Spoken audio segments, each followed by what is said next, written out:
Hi everyone, my name is Evan Currie. I'm the Associate Director of Music and organist here at Myers Park, and I hope you all are enjoying Staycation Bible School at home. I know the Children's Ministry has put in a lot of effort to really make sure that you enjoy this experience. And one thing that Betsy and I, who's filming right now, that we thought would be great is to show you the organ. When I was growing up, obviously I was so entranced by the organ because I thought it was the coolest instrument in the world, because you have all of these stops which make different sounds. And if you can see down at my feet, I actually play with my feet, and there are tons of buttons and everything for me just to set different types of sounds and memories. That way when I'm playing on a Sunday morning, if you're singing along on the hymn or you hear the choir sing, I'm over here changing sounds, opening up boxes, which are these pedals right here. They kind of look like gas pedals. And so I thought we would just go through a little bit of the organ today. It's a very, very complicated instrument. It kind of looks like a really large piano. And it essentially is in some ways, except a piano you actually play with weight and there are strings, but with organ, there are pipes. So each one of these stops is actually a row of pipes. So for example, the organ is comprised of tons and tons of stops or sounds that are meant to mimic an orchestra. So this is a trumpet.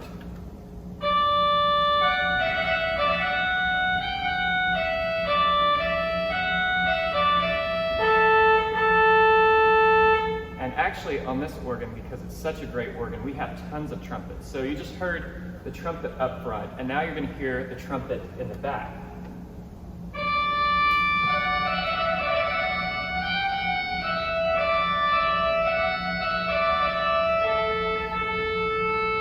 And then we have what we call the herald trumpet, which is the biggest trumpet on this organ. You hear it a lot in Lift High the Cross, but just so you can hear it.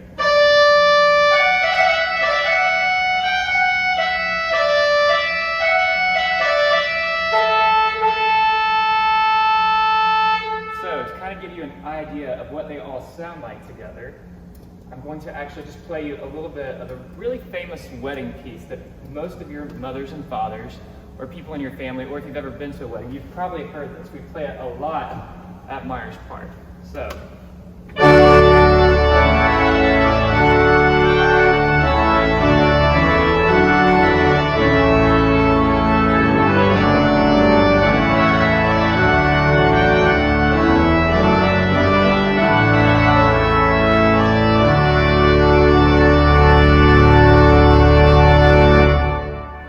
Gives you a little idea of how the trumpets are used on the organ.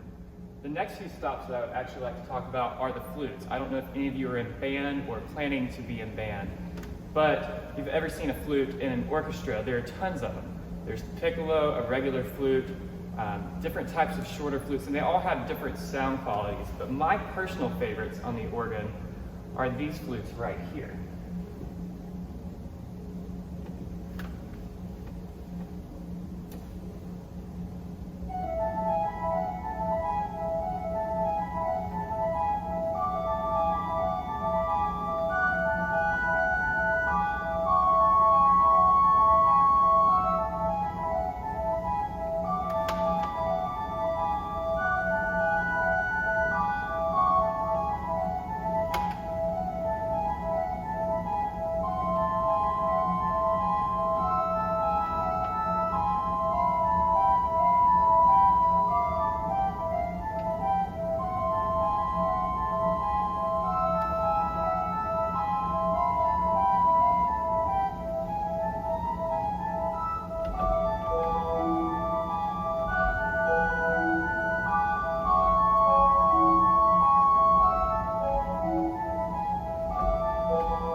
So you can hear they're kind of sweet, and actually you can do all of these stops on any of the keyboards.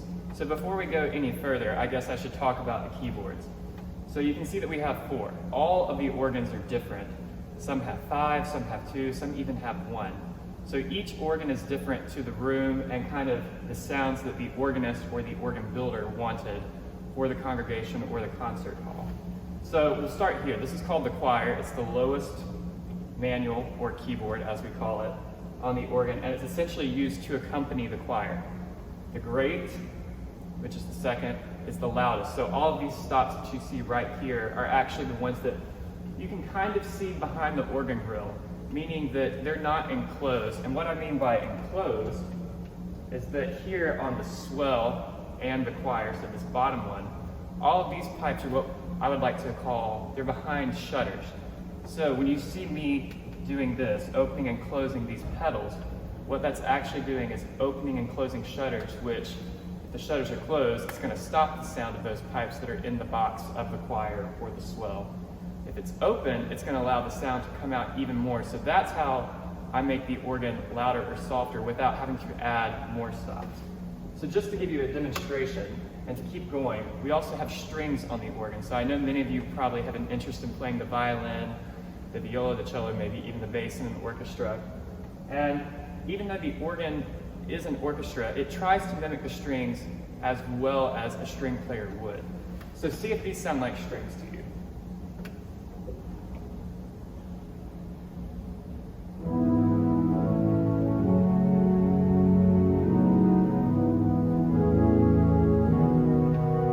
You can see I'm opening the boxes and closing them.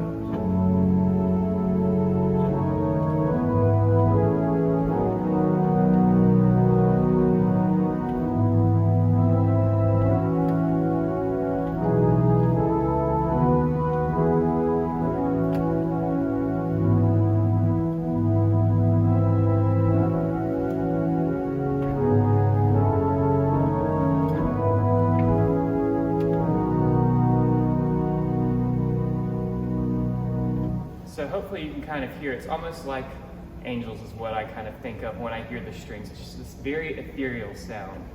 And hopefully you can see my feet working the box back and forth so you could kind of hear the sound grow and die away.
Especially when you hit the right notes, because then your whole body's going, and you can hear that I'm fortunate enough that I've had training, but I've always wanted to make these types of sounds. The organ is something that has always called to me because I think there are different colors, like we've talked about, the strings, the flutes, the trumpets.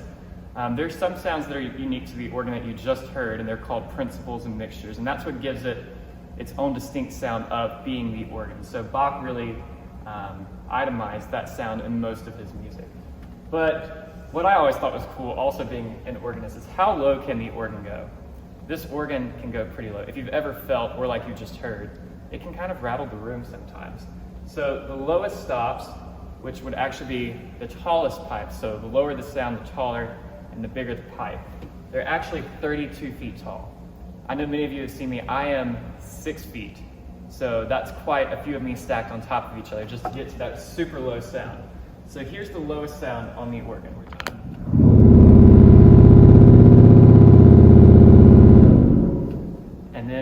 highest sound on the organ, which would actually be probably smaller than if you took a pencil and broke it in half. This pipe is so teeny tiny that it's probably the size of your pinky, if not a little bit smaller. And it's so thin, it's more thin than a straw that you would get from like McDonald's or Chick-fil-A or anywhere. And that is this sound right here. If you can even hear it, it almost sounds like a dog whistle. So I'll play just a little bit of a scale for you.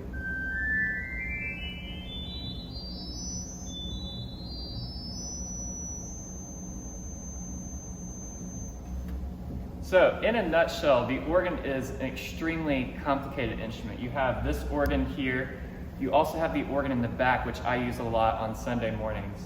And I could go into more detail, but it gets super complicated. But I would like to take this time now, as you're at home with Staycation Bible School and as church is reopening and is reopened, feel free to come up to the organ anytime on a Sunday or even drop by during the week. I love to show people the organ and play for them. You're more than welcome to even sit down. I know many of you have always asked about the chimes that the organ has. And of course, everybody's favorite, which we call the star or the cymbal sterns. So it's just tons of possibilities to make music, and that's what I love, is that I'm not limited at the organ. It's that there's always something different that I can do, and there's tons of music for it. So I hope you've enjoyed this little demo and that you'll come and meet me and sit down on the organ bench with me and we can talk through it. And I hope you enjoy the rest of your Staycation Bible School. Thank you guys for being here.